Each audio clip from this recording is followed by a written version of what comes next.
expectation just was not met whatsoever last year off of the back of 2015. The other big piece for me that I think was another good indication of Robinson's intent to try and get things right was to address the right back issue and go out and acquire Shannon Williams from the Houston Dynamo. Obviously, they had to wait until the expansion draft ended because he was left on Houston's unprotected list before they could make a move for him. But they've gone out and got someone who's a solid, dependable, and experienced MLS player, particularly in that position. And so that gives me a sense of, in terms of the moves that they're making so far, they're not fooling around, I think, and they're having an intent that they're going to try and put things right going into next season. And I think that's a good sign, particularly when we see this Western Conference being one which has got a lot of transition happening with it, with a number of teams. Might actually, for me, be the weaker of the two conferences in 2017. And in some ways, it does provide an opportunity. If they can be effectively one of the most improved teams next year, they could end up having a very strong season in the West. Simon, last question. Kevin and I are going to briefly discuss this after the break as well. So MLS announced its expansion fees and plans for to expand the league up to 28 yesterday. I'm just wondering whether you have any concerns about the speed in which MLS is undertaking this expansion process. I probably have more my concern isn't so much maybe in the speed, but in the size. The fact that they really are trying to, that they're almost going to be getting close to 30 clubs. It is quite an amazing thing that's happening. It does make me sit back a little bit and say, well, in terms of the current status of some of the clubs, I think I remember you guys speaking yesterday about where Columbus Crew is at as an MLS club in this league. I look at teams like that and some of the other ones. What's their sort of footing as businesses these days? Because it does make me wonder a little bit if is this a bit of history repeating itself with the original NASL in some respects. The difference maybe obviously this time around is the type of owner that's getting involved in it are very well backed and funded.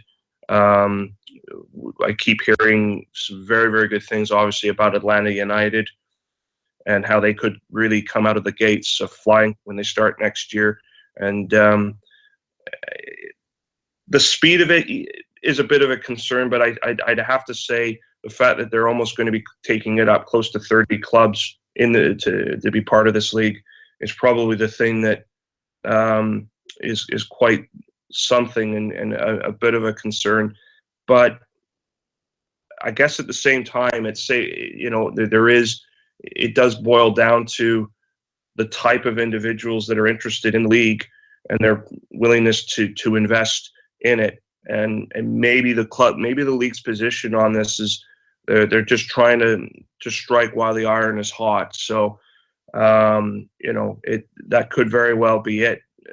But the speed of it, yeah, that's a concern. But I think where we're going in size with this league is the other thing as well. And then of course it raises a number of issues. In particular, is there enough talent on the domestic front of both sides of the border to successfully fill the rosters of 28 clubs to make this league continue where it has been continuing in terms of its standard of play, and then has been in an upward trajectory? Could this end up slowing it down simply because there's just not enough talent to pick from?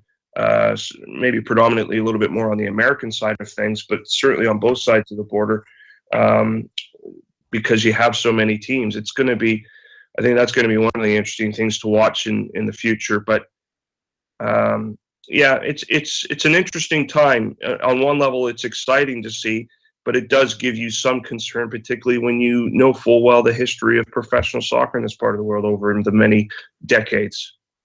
Simon Fudge, FIFA.com. We appreciate your time. Thanks again, Simon. Thank you.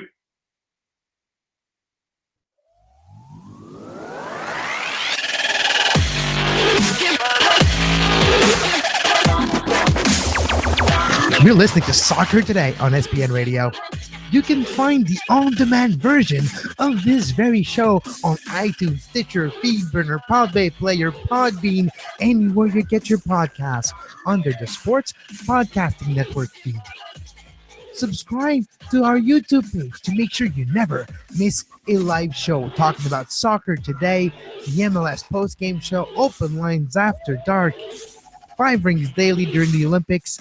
Make sure you subscribe and give us a follow on Twitter at SportsPodNet and like our Facebook page, facebook.com/Sports Podcasting Network.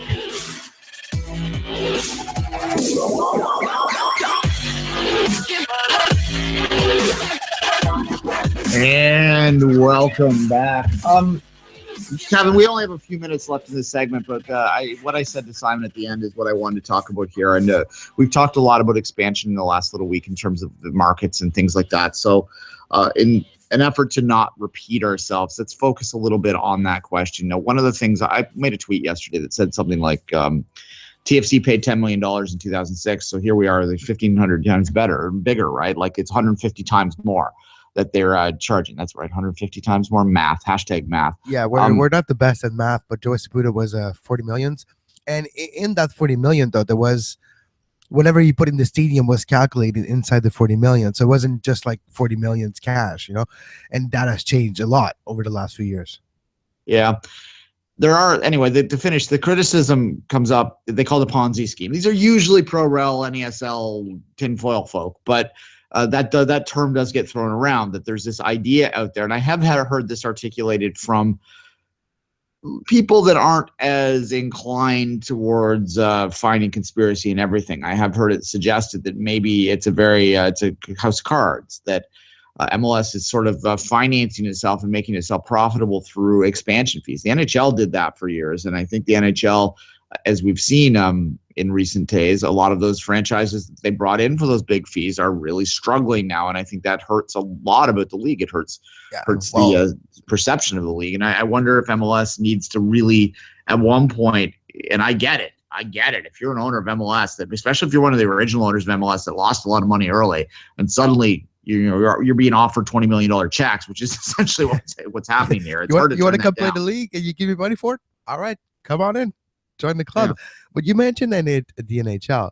And there's one club at the NHL that's been struggling for years, and that's the Carolina Hurricanes.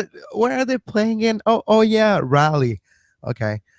Why is Raleigh Durham? If there's one market I was not expecting to be talked about is Raleigh Durham in the MLS expansion team 10, quote unquote, the club of 10 that are gunning for the that would be 5 spot remaining open if you count Miami in there.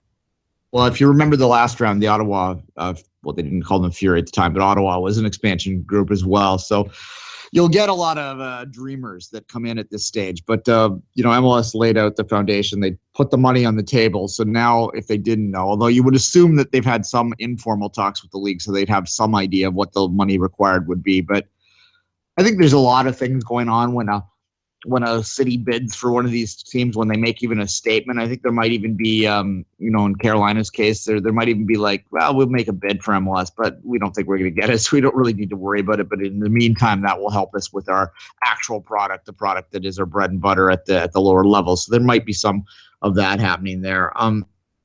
Look, I have expressed my concerns with the speed in which this expansion's happened for a while, but I also, as I said yesterday, think that it is quite possible that let's face it. Yeah, let's keep going anyway. Go ahead, Kevin. I was going to say, look, if you go by example of the last few markets that joined MLS from Seattle onwards, they've all been success. And if you're looking at who's in the playoff now, who's contenders, a lot of them, it's those teams.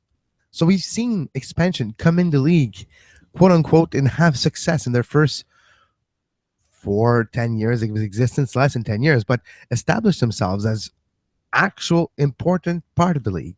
And when you look at the last batch, the last 2 from last year, New York City FC and Orlando had great crowds. Stadium's going to open next year. on the pitch success hasn't come yet. Outside, it's been quite a success. NYCFC success on the pitch this year. It didn't go as planned in the playoff, but things are going well on that side too. So you have success for expansion teams there as well. Atlanta, the way they're going after it, the way there's a buzz around Atlanta United right now, seemed to be the case, and the way Minnesota's slowly making their own thing. It'll be very interesting because teams are not just coming in the league, they're coming in and taking their place right away in the league. And that is kind of what you need if you're going to quickly expand the league. You need teams to come in and be solid at year one and not liabilities. Yeah, well, precisely, yeah. I don't know, Kevin, like I'm at terms, final thought on this. I am equal parts appalled and intrigued by the idea of a 40 team or a 48 team league divided into two league. There's more teams is fun, but it's also, you're like, I don't know, is this the right thing? Something to think about, something to consider, whether it's too fast or not. Kevin, let's take a break. Just to finish this segment, Duane, the 10 markets that have been identified, that's if you're calculating Miami as the one that's going to come in maybe with LA in 2018. Yeah, exactly. Charlotte, Cincinnati, Detroit, Nashville, Raleigh-Durham, Sacramento, St. Louis, San Antonio, San Diego, and Tampa, St. Petersburg. Raleigh-Durham stands out to me. Charlotte as well. I'm not saying they're not good soccer market. Charlotte has been a soccer market for a long time.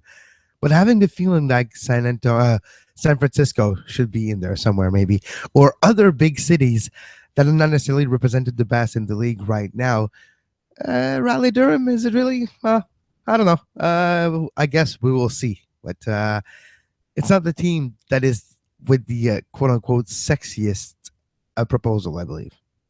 Precisely. All right. We best take a break, come back. We're going to talk a little bit about Christine Sinclair.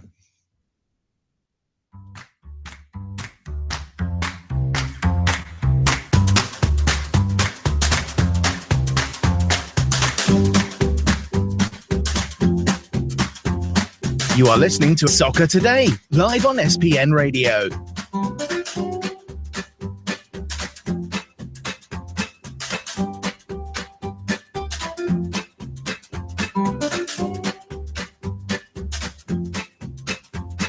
Visit sportspodcastingnetwork.com for more.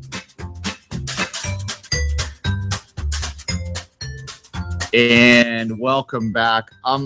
We haven't got up in the network yet, but there was a press conference yesterday in which Christine Sinclair spoke. I was on that call. It is recorded. We're going to cut this show off probably about 5 minutes early today so that I can get on the man's call. That sounded kind of ominous. To record the Men's Player of the Year announcement as well, which has not. I just checked my inbox. It's not there yet, and I technically wouldn't be able to tell you anyway. But so we don't know, but we'll see.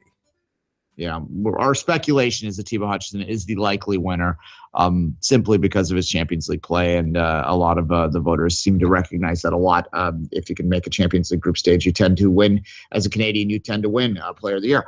But I want to talk about Christine Sinclair, and you haven't had a chance to listen to it yet, so I'll give you a bit of the nuts and bolts of it.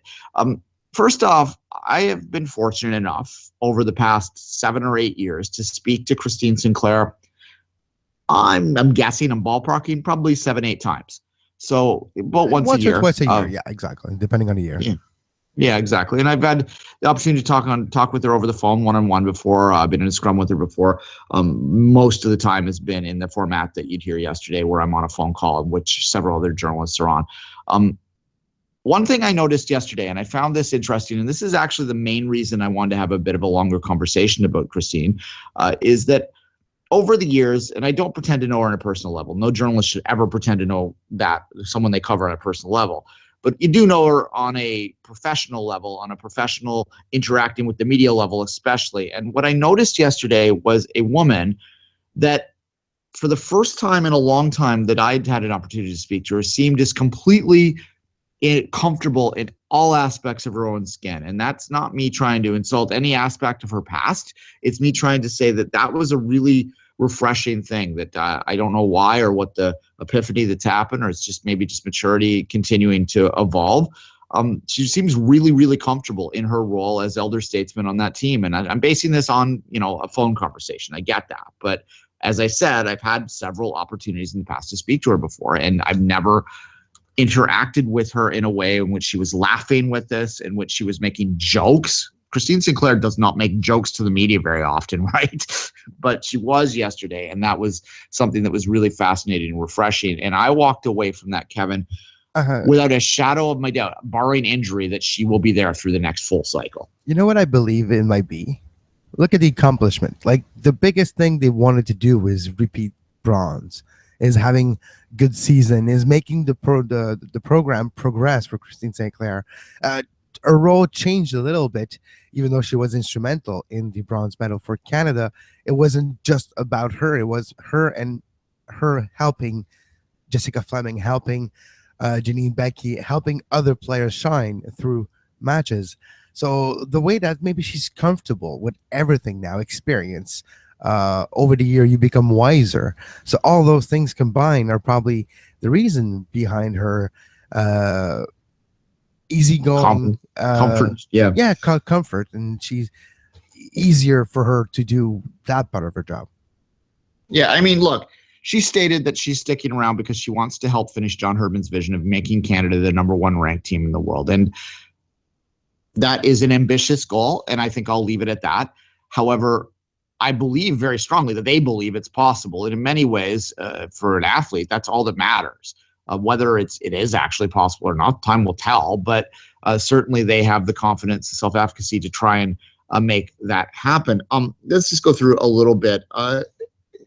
As I said, she sort of, there was no indication, and there were several opportunities within the conversation for her to say that, I'm taking it year by year, or I don't, anything like that. And she absolutely did not say that. She talked specifically about the young kids in the interview as well, and how it was refreshing to have them in there, and how it was nice to be pushed by them. And I think she clearly had some confidence in herself as well, to be sort of proud of the fact that she was able to hold them off for another year and prove that she still is a great player, because every athlete, as much as they want to help their teammates and grow the sport and all that, they're athletes. They also want to win, and she won, right? But another interesting thing real quick is that she talked a lot about how one of her greatest accomplishments this year, and one of the things that maybe on an individual level was one of the greatest things that she possibly did accomplish in her career, was passing Mia Hamm. And she talked about how much Mia Hamm mattered to her as a young girl, how much she was a hero of her, even though she was American and Christine, of course, is Canadian. But Mia Hamm was the poster of women's soccer. And for her to pass her, that, she said, was just a really cool moment, is how she said it, to realize that she surpassed her idol in terms of total goals. And she talked about how early on in her career, Christine Sinclair's career, when Mia Hamm was still playing, looking at Hamm and going, like, how would anyone ever pass the goal total that she had? And then to realize that she did do that was something that she took a great deal of pride. Daniel Squizzato asked her directly about Abby, and she answered in what was a completely sincere way to say that no, she is not motivated by passing Abby Wambach. She doesn't really think about it. She just wants to win team goals, and passing Mia Hamm mattered more to her. And I thought that was something very interesting, Kevin. Yeah, no, exactly. So maybe that's part of it too. So her new lease on her professional life might be what she needed all along. Now that she might have achieved, to be close to achieve everything that she wanted, maybe the rest is just a bonus, and she's just going for the bonus, and there's less pressure involved, and maybe that would explain how she feels. And it's so early in the cycle too that it's kind of normal to be in that state of mind as well. Yeah, and well, to be clear, she clearly stated that her goal is to win a World Cup, have Canada #1, and win an Olympic gold medal. So she still has goals. It's not quite that. I think that she's probably just comfortable that if she doesn't, no athlete would admit this out loud, but what she's accomplished in her career, if there is no more, is enough. And I think we all realize that. I, being me, decided that I would take the conversation in a slightly different direction when I had my opportunity to ask Ms. Sinclair a question. And I asked her directly about pro opportunities for Canadian women. And And it's not my first rodeo. I knew exactly what I was doing. So I did get Christine Sinclair to say on record that she hopes that in the next couple of years, there is an effort to bring 1 or 2 NWSL teams to this country, because that is something that is needed in her mind, she said. And she went on to talk about how the aspirational aspect of that might be the most important part of it, even more so than providing Canadians currently right now with an opportunity to play. It's more about giving young girls a chance to go out and interact in the flesh, or close up anyway, with heroes that they can then try and emulate. And then she brought up the fact that Mia Hamm was that for her. And I would hope that some people out there might pick up on comments like that from a player like Christine Sinclair and realize that there is little doubt that this is the next stage. And in terms of Canada's stated goal many times to becoming the #1 women's soccer team in the world, that ain't going to happen unless there are more pro club opportunities for women. And it has to start with the NWSL coming into this country sooner rather than later, because we still don't know when the men are going to launch in the Canadian Premier League side of things. And I do think it's important to keep the women in mind, but it's going to be 4 or 5 years before we see it there. Yeah, exactly. And if you're looking at the NWSL with a few partnership between club and MLS clubs, maybe that's the way for at least having 1 or 2 or maybe 3 north of the border NWSL clubs. The Whitecaps W, TFC Women, and the Impact W. Who knows? Maybe that's the way to go. Maybe that's ethically something that we should be at least talking about. Yeah, no, the ethics of it is something that I believe very strongly in. And I've criticized all 3 Canadian teams. And I know the Whitecaps fans out there might say, well, we have this, they do have some elite women's programs at least. And I will give them credit for that. But they did actually make a conscientious decision to step away from top end professional or semi-pro opportunities for the women. And I do think that was a mistake and something that they should be criticized for. I look at MLSE in my own backyard, and I cannot in any way whatsoever come up with any justifiable reason why they aren't investing in some level at the women's game. At the very least, a youth program.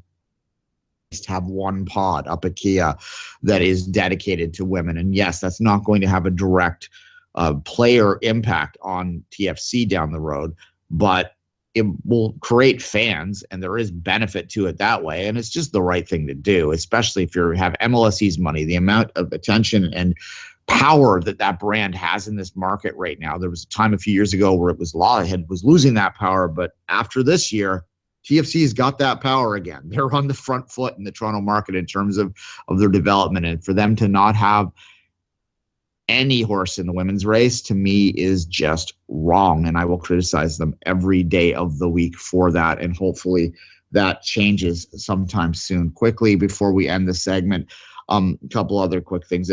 First off, a reporter asked Sinclair directly whether if there was a Canadian team in there, she'd feel obligated to leave the Thorns and come up and launch that. And that was kind of one of the funnier moments of the interview. It's because Sinclair clearly didn't want to leave Portland and was trying to say it very diplomatically and kind of laughing about it at the time. So that was funny. But I asked her directly about her tactically where she sees herself right now.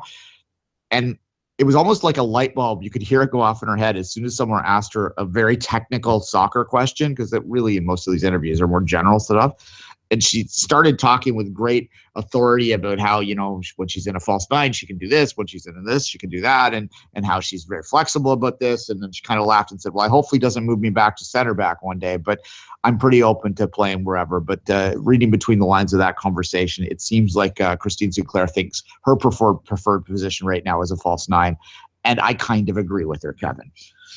Well, yeah, of course. You want her close to net or with the opportunity to either her take the shot and finish. She's the best in the history of at least this country, and if not the entire women's game. And her to set up a Janine Becky coming or another player coming with her soccer IQ. So no, that's where you want her, of course. Yeah, well, and the greatest beauty of the false nine position and why it exists at all is it allows your most skilled forward an opportunity to play deeper in the lineup to take instead of waiting for the ball to come to them, They instead are trying to go out to get the ball for themselves. And that is the primary difference, is simply put as you can, between a 9 and a false 9. And I think Sinclair, just again, reading between the lines in her answer to me, seemed to believe that that's her preferred, not only her best position, but where she likes to play right now. And that's good. If you'd asked me a year, I think I spoke about this openly a year ago. I thought maybe Christine Sinclair might maybe need to start thinking about the end a couple years ago. But coming out of that conversation, not to be overly dramatic about it, I'm now completely on board with the fact that she can add a lot to this program for the next 4 years. And I'm glad that she will. All right, Kevin, let's take a quick break. We'll come back. We'll talk briefly about the re-entry draft, which goes today, and then we'll break at about 5:02 so that I can go record the Men's Player of the Year contract.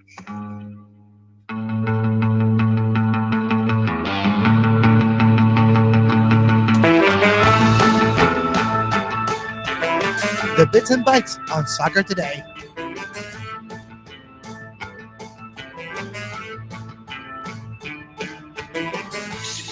St. Clair, the new single, Cheap, available everywhere.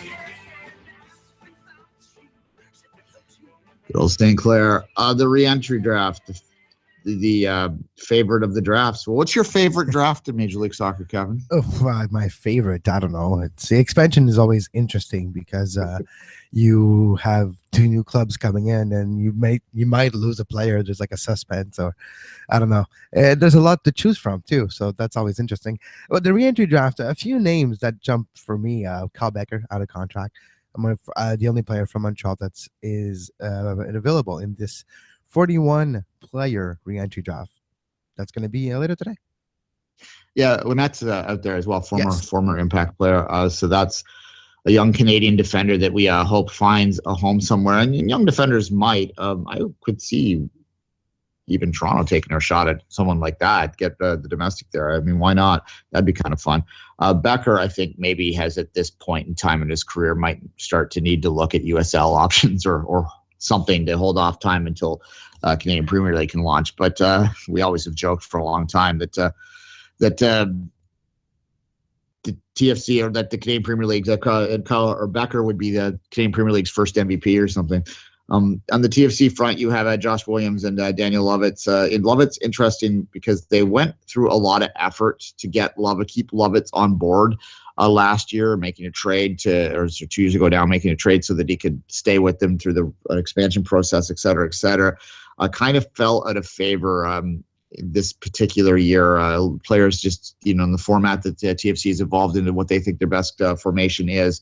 Lovitz just doesn't really have a role anymore. Josh Williams also an interesting one there. Zavaleta basically won the battle between him and Williams there. It was a nice little pickup. Got him off the waiver wire, so nothing wrong. Blas Perez, to me, that's why the Whitecaps along with Morales, but Morales he's gone, so that doesn't really matter.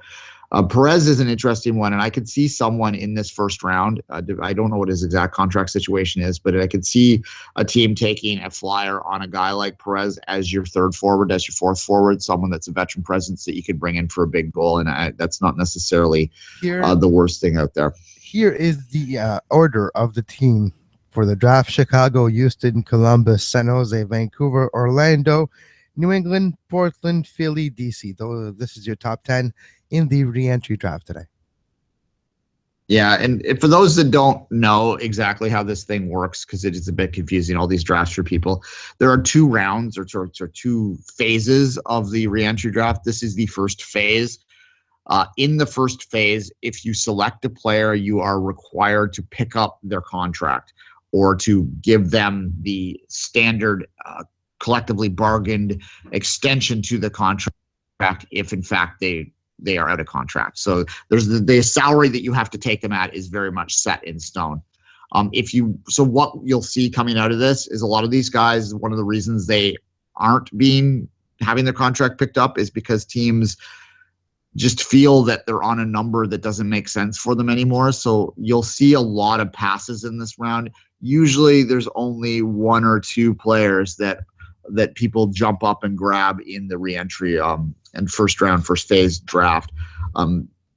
it's rare. There'll be 2 or 3, but by and large, most teams will pass today. The real action in this draft will happen next week. Next week is when you get the rights to these players, and then you can negotiate with them. You have a sort of window, an exclusive window to negotiate with them once you select them in the reentry draft. Players that fall all the way through both phases are free agents and are eligible to speak to anyone in the league at that point. History tells us, however, that if you fall through both rounds of the reentry draft, you're unlikely to return to the league because the league has made a choice about you at that point. Kevin, anything else on this one before we say goodbye on the day? You can get the whole list on MLSsoccer.com, of course. It's kind of the weakest list I've seen in a long time. There's not a lot of guys really jumping out of here. In the past, there's usually been 2 or 3 that kind of looked interesting, but the inclusion of free agency now has sort of taken the more interesting names that used to be on the reentry list and put them on a free agency list. And that's good for the players, but it's bad for the reentry draft. No, exactly. A name that stands out to me because he's a former Montreal Impact player, Sananiasi, with San Jose, who's let go on the reentry draft out of contract for Sana. Seattle with 4 players out of Seattle in the reentry draft process. Michael Farfan, Damian Lowe, Jimmy Ockford, and Dylan Remick. Remick, standout of MLS fantasy a few years ago, if you remember, when he was young and he was getting a lot of points in the fantasy, but hasn't gone all according to plan in his case. So that's a cruelty as well of MLS. Your team just wins the MLS Cup, and well, it's not your team anymore, not even a week later.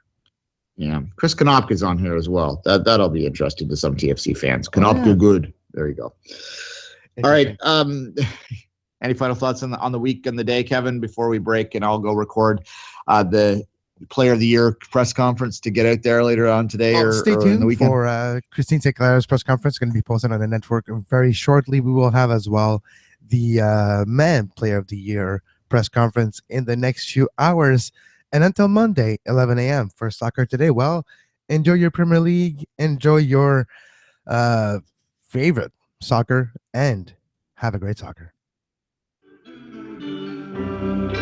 You were listening to SPN, the Sports Podcasting Network. Visit us, sportspodcastingnetwork.com.